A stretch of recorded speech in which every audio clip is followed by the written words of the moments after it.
जीवन बगिया ऐसी उलझी, फूल उगे कम, कांटे ज्यादा, सिमटा जीवन, डूबी सांसें, आना है तो अब भी आजा। यदि आपने अभी तक अंतिम अध्याय न देखा हो तो अंतिम अध्याय देखें, और यदि आप समझ सकें तो इस अध्याय को जरूर देखें। ज्ञान के मार्ग से जो चला वह कहीं न कहीं विज्ञान में भटक जाएगा, इसलिए तो पश्चिम विज्ञान में भटक गया। यूनानी विचारकों से पैदा हुई पश्चिम की सारी परंपरा, वह ज्ञान की उनकी बड़ी पकड़ थी।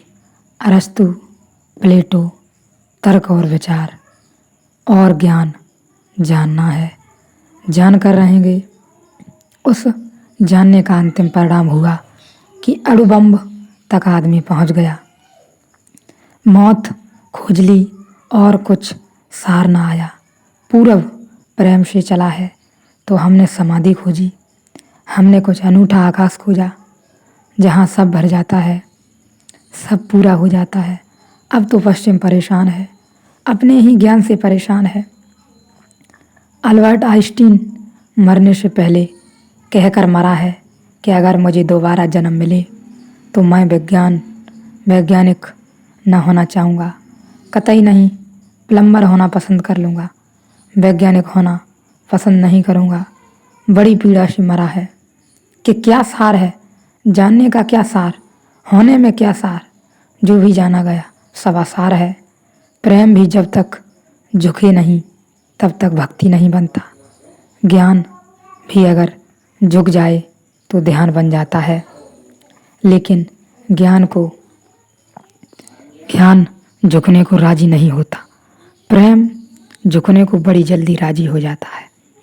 अगर ज्ञान भी उतर गया होता गंगा में, समझ लो उतरा नहीं, उतर गया होता, उसने भी निमंत्रण स्वीकार कर लिया होता, डुबकी मार ली होती, तो जैसे मोह प्रेम बनकर निकला, ज्ञान ध्यान बनकर निकल सकता था। लेकिन किनारे पर आंकड़ा खड़ा रह गया तो विज्ञान बन गया, तो टेक्नोलॉजी बन गई, तकनीकी बन गई, तो सब चीज़ें खराब होती चली गईं। ऐसा नहीं है कि ज्ञान की वृत्ति वाले व्यक्ति के लिए मार्ग नहीं, झुक जाए वह भी तो उसके लिए भी मार्ग है। प्रेमी झुकता है तो प्रार्थना पैदा होती है, ज्ञानी झुकता है तो ध्यान पैदा होता है। प्रार्थना भी परमात्मा पर ले जाती है, ध्यान भी परमात्मा पर ले जाता है। भाषा अलग होगी, जब ध्यानी परमात्मा पर पहुंचेगा तो वह कहेगा आत्मा, क्योंकि दूसरे का कोई उपाय नहीं है। ध्यान में जब प्रेमी परमात्मा पर पहुंचता है तो वह आत्मा नहीं कहता, वह कहता है तुम ही हो, मैं कहाँ था। ये सिर्फ भाषा की भेद हैं, दोनों ही महाशून्य पर पहुंच गए। एक उसे आत्मा कहता है, एक उसे परमात्मा कहता है। ये भाषा के भेद हैं। अगर तुम्हारी विचार पर बहुत पकड़ हो तो ध्यान का मार्ग पकड़ो, डुबकी मगर लगाओ, इधर रही गंगा, यह मैं कहता हूँ, आ जाओ ले लो डुबकी। लेकिन मेरे अनुभव से एक बात आपको ख्याल रखनी पड़ेगी, जिस भी विचार से होकर आप थोड़ी देर प्रेरित होकर क्रांति में डूबेंगे, वह विचार कुछ समय में ही अपना प्रभाव छोड़ के निकल जाएगा। आप पुनः वहाँ आ जाएंगे जहाँ थे। लेकिन ये ठीक है, यदि आपकी पकड़ विचार पर है तो आप विचार पर संयम बनाकर ध्यान में प्रवेश करें। भले ही विचार खो जाए, लेकिन विचार आपको एक अपूर्व नई राह पर ले जाके खड़ा कर देगा, वहाँ पहुँचा देगा जहाँ से आप आगे बढ़ सकेंगे। क्योंकि विचार का भी बहुत गहरा परिणाम है।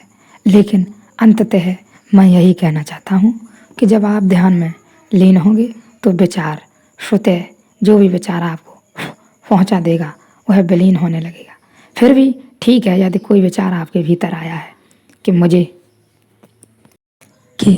मुझे जानना है सत्य क्या है, परमात्मा क्या है, आखिरकार मुझे आनंद की खोज करनी है। जीवन यदि मुझे व्यर्थ मालूम होता है, मेरे पास सब कुछ है और जो नहीं है उसकी मुझे फिक्र नहीं है। कहने का मतलब मेरा यही है कि आपको विचार आया है तो विचार आपको मार्ग दे सकता है। फिर भले ही विचार विलीन हो जाए, आप उस मार्ग पर निरंतर चलते रह सकते हैं। यही विचार की खूबी है। बस अगर तुम्हारी विचार पर बहुत पकड़ हो तो ध्यान का मार्ग पकड़ो, डुबकी मगर लगाओ। लेकिन मैं यह कहता हूँ वह विचार मेरे अनुभव की बात है, निश्चित ही आप ध्यान में प्रवेश कर जाएंगे, विचार की शून्यता हो जाएगी, विचार का प्रभाव न के बराबर रह जाएगा। ध्यान का मार्ग पकड़ो, डुबकी मगर लगाओ, इधर रही गंगा। यह मैं कहता हूँ, आ जाओ ले लो डुबकी, मैं तुम्हें नया कर दूंगा। अगर विचार पर बहुत पकड़ है, कोई हर्जा नहीं, तो मोह तक रूपांतरित कर देती है गंगा, वह विचार को न कर पाएगी। मोह तक को रूपांतरित कर दिया, प्रेम में तो विचार की क्या ताकत है। विचार तत्क्षण ध्यान में रूपांतरित हो जाता है, लेकिन झुकना पड़े, बिना झुके कुछ भी नहीं, बिना समर्पित हुए कुछ भी नहीं। इसलिए मैं आपसे कहता हूँ, अपने आप को इस ध्यान की यात्रा में परमात्मा के प्रति समर्पण भाव करें।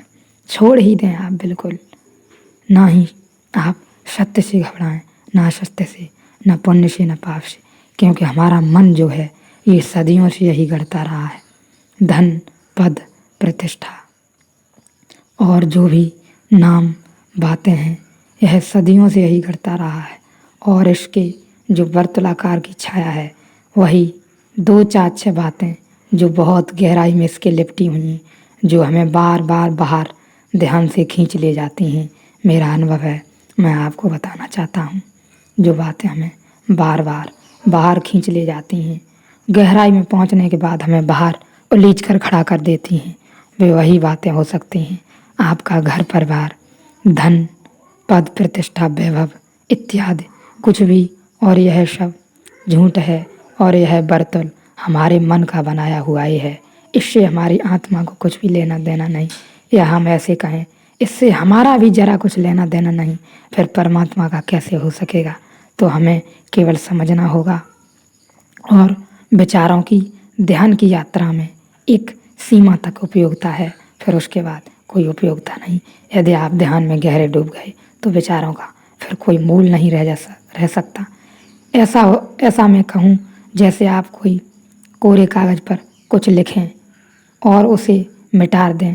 पेंसिल एक होती है, उससे हम कुछ भी लिखते हैं, बच्चों को लिखने के लिए देते हैं और गलत हो जाता है और हम मिटा देते हैं। इसी भांति हमने ध्यान के विषय में या ध्यान में रहते हुए जो कुछ भी मन ने लिखना चाहा, वो रबड़ की भांति झूठ के समान सब मिट गया। मेरे कहने का मतलब यही है, आपके ध्यान में रह के कुछ न टिक सकेगा, और धीरे धीरे आप पाएंगे आप असीम आनंद की ओर बढ़ने लगे।